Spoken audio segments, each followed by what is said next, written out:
The Dirty Jobs crew and I were called to a little town in Colorado called Craig. It's only a couple dozen square miles. It's in the Rockies, and the job in question was sheep rancher.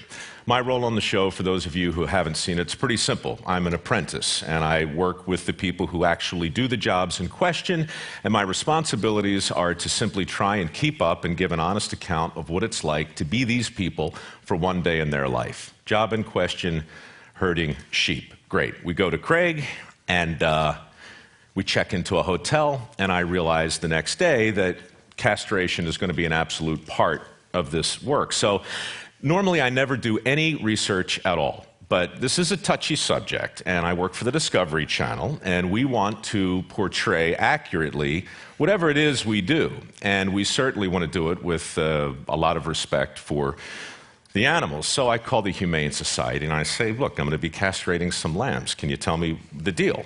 And they're like, yeah, it's pretty straightforward. They use a band, basically a rubber band like this, only a little smaller. This one was actually around the playing cards I got yesterday, but it had a certain familiarity to it. And I said, well, what exactly is the process? And they said the band is applied to the tail tightly, and then another band is applied to the scrotum tightly. Blood flow is slowly retarded. A week later, the parts in question fall off. Great, got it. Okay, I call the SPCA to confirm this. They confirm it. I also call PETA, just for fun, and they don't like it, but they confirm it. Okay, that's basically how you do it. So the next day I go out and I'm given a horse and we go get the lambs and we take them to a pen that we built and we go about the business of animal husbandry. Melanie is the wife of Albert. Albert's the shepherd in question. Melanie picks up the lamb, one hand on both legs on the right, likewise on the left. Lamb goes on the post, she opens it up. All right, great. Albert goes in. I follow Albert, the crew's around. I always watch the process done the first time before I try it. Being an apprentice, you do that. Albert reaches in his pocket to pull out, this black rubber band, but what comes out instead is a knife. And I'm like, that's not rubber at all, And he kind of flicked it open in a way that caught the sun that was just coming over the Rockies. It was very, it was impressive. In the space of about 2 seconds, Albert had the knife between the cartilage of the tail right next to the butt of the lamb, and very quickly the tail was gone and in the bucket that I was holding. A second later, with a big thumb and a well-calloused forefinger, he had the scrotum firmly in his grasp, and he pulled it toward him like so, and he took the knife, and he put it on the tip. Now, you think you know what's coming, Michael. You don't. Okay. He snips it, throws the tip over his shoulder, and then grabs the scrotum and pushes it upward, and then his head dips down, obscuring my view. But what I hear is a slurping sound and a noise that sounds like Velcro being yanked off a sticky wall, and I'm not even kidding. Can we roll the video? No, I'm kidding. We don't. I thought it best to talk in pictures. So I do something now I've never, ever done on a Dirty Job shoot, ever. I say, time out, stop. You guys know the show, we use take one. We don't do take two. There is no writing, there's no scripting, there's no nonsense. We don't fool around, we don't rehearse. We shoot what we get. I said, stop. This is nuts. I mean, you know what I'm saying? This is crazy. We can't do this, and Albert's like, what? And I'm like, I don't know what just happened, but there are testicles in this bucket, and that's not how we do it. He said, well, that's how we do it. And I said, why would you do it this way? And before I even let him explain, I said, I want to do it the right way with the rubber bands. And he says, like the Humane Society? And I said, yes, like the Humane Society. Let's do something that doesn't make the lambs squeal and bleed. We're on in 5 continents, dude. We're on twice a day on the Discovery. We can't do this. He says, okay. He goes to his box and he pulls out a bag of these little rubber bands. Melanie picks up another lamb, puts it on the post. Band goes on the tail, band goes on the scrotum. Lamb goes on the ground. Lamb takes 2 steps, falls down. Gets up, shakes a little, takes another couple steps, falls down. I'm like, this is not a good sign for this lamb at all.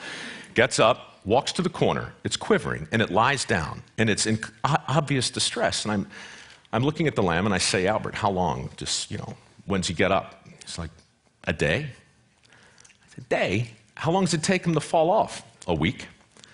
Meanwhile, the lamb that he had just did his little procedure on He's just prancing around, bleeding stopped, he's, nibbling on some grass, frolicking. And I was just so blown away at how completely wrong I was in that second. And I was reminded how utterly wrong I am so much of the time. And I was especially reminded of what a ridiculously short straw I had that day, because now I had to do what Albert had just done, and there are like 100 of these lambs in the pen. And suddenly this whole thing's starting to feel like a German porno, and I'm like... Melanie picks up the lamb, puts it on the post, opens it up. Albert hands me the knife. I go in, tail comes off. I go in, I grab the scrotum, tip comes off. Albert instructs, push it way up there. I do. Push it further. I do. The testicles emerge. They look like thumbs coming right at you, right? And he says, bite them. Just bite them off. And I heard him. I heard all the words.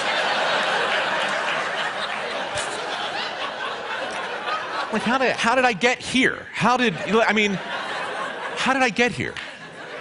It's just one of those moments where the brain goes, off on its own, and suddenly I'm standing there in the Rockies, and all I can think of is the Aristotelian definition of a tragedy. Aristotle says a tragedy is that moment when the hero comes face to face with his true identity. And I'm like, this is a jacked up metaphor. I don't like what I'm thinking right now, and I can't get this thought out of my head, and I can't get that vision out of my sight. So I did what I had to do. I went in, and I took him like this, and I yanked my head back, and I'm standing there with two testicles on my chin. And now I can't shake the metaphor, okay? I'm still in poetics and Aristotle, and I'm thinking, out of nowhere, two terms come crashing into my head that I hadn't heard since my classics professor in college drilled them there, and they are anagnorisis and peripeteia. Anagnorisis and peripeteia. Anagnorisis is the Greek word for discovery.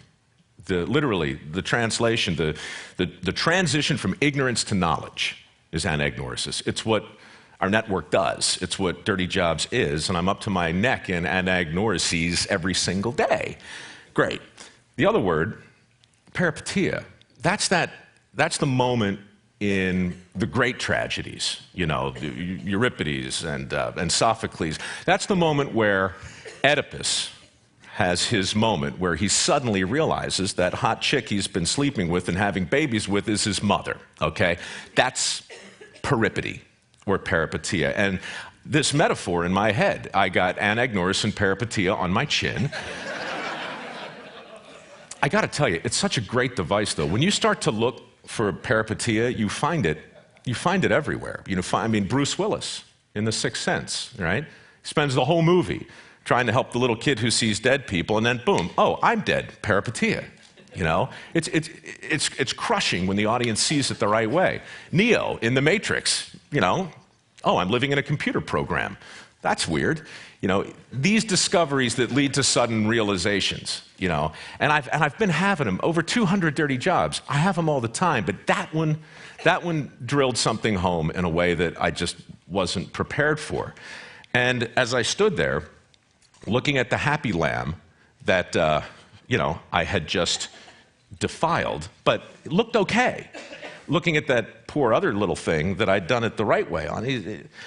And I just was struck by, if I'm wrong about that, and if I'm wrong so often in a literal way, what other peripatetic misconceptions might I be able to comment upon? Because look, I'm not a social anthropologist, but I have a friend who is, and I talked to him, and he says, hey, Mike, look, I don't know if your brain is interested in this sort of thing or not, but do you realize, you've shot in every state.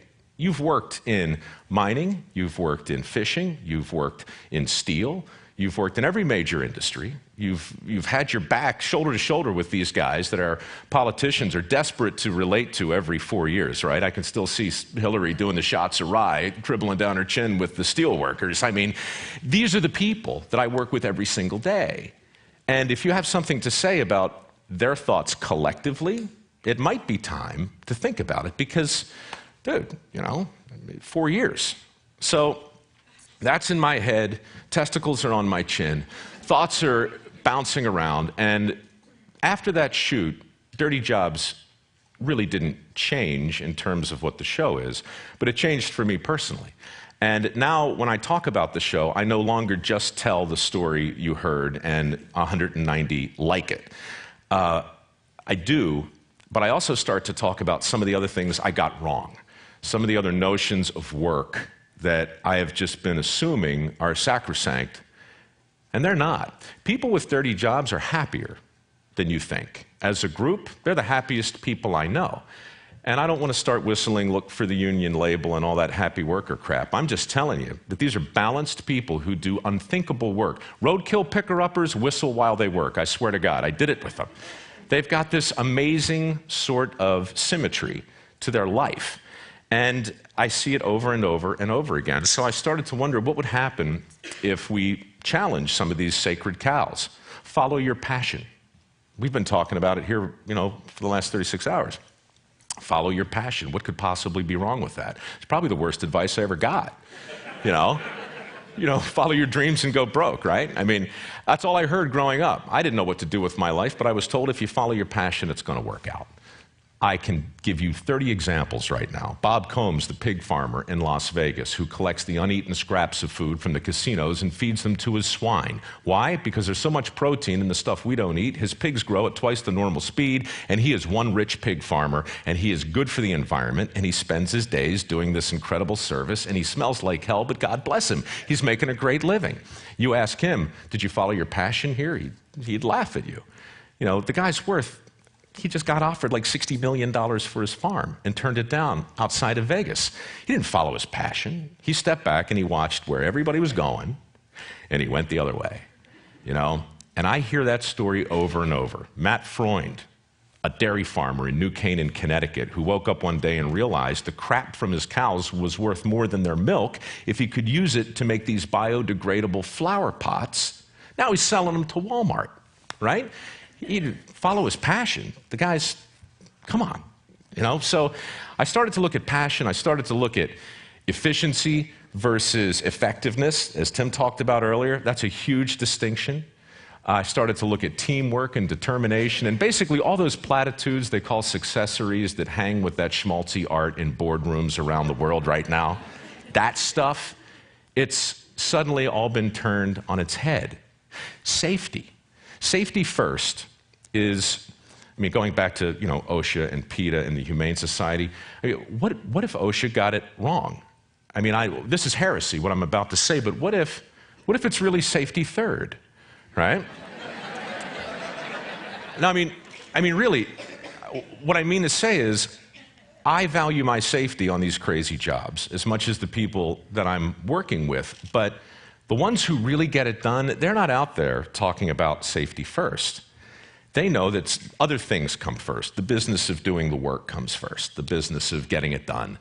And, I'll never forget, up in the Bering Sea, I was on a crab boat with the Deadliest Catch guys, which I also work on in the first season. We're about 100 miles off the coast of Russia, 50-foot seas, big waves, green water coming over the wheelhouse, right?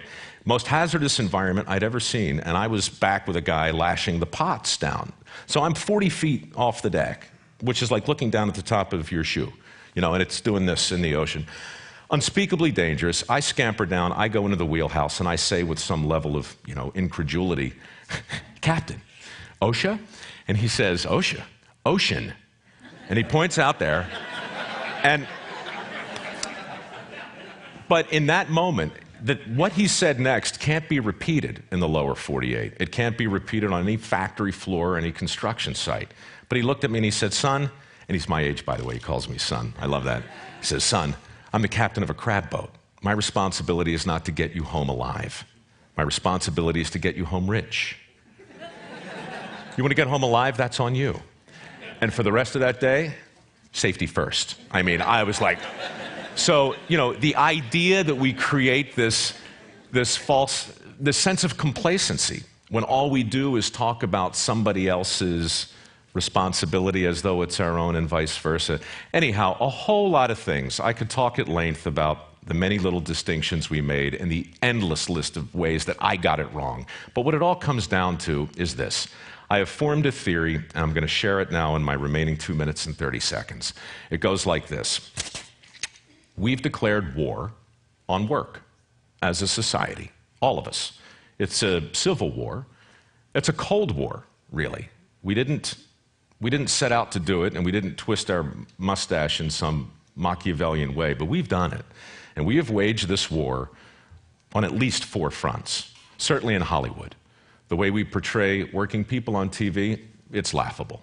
If there's a plumber, he's 300 pounds and he's got a giant butt crack, admit it. You've seen him all the time. That's what plumbers look like, right? We turn them into heroes, or we turn them into punchlines. That's what TV does. We try hard on dirty jobs not to do that, which is why I do the work and I don't cheat.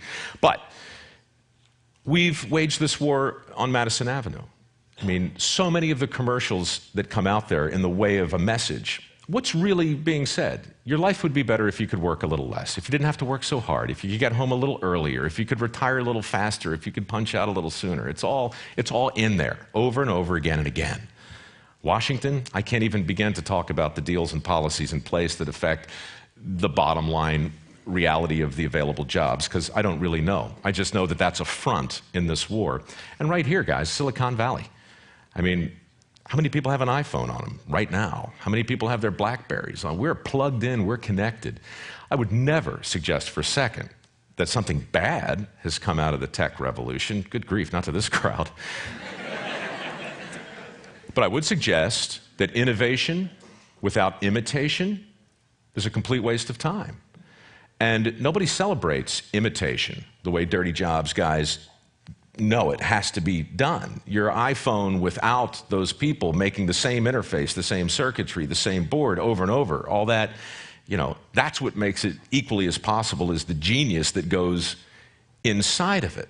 So we've got this new toolbox, Our tools today don't look like shovels and picks. They look like the stuff we walk around with.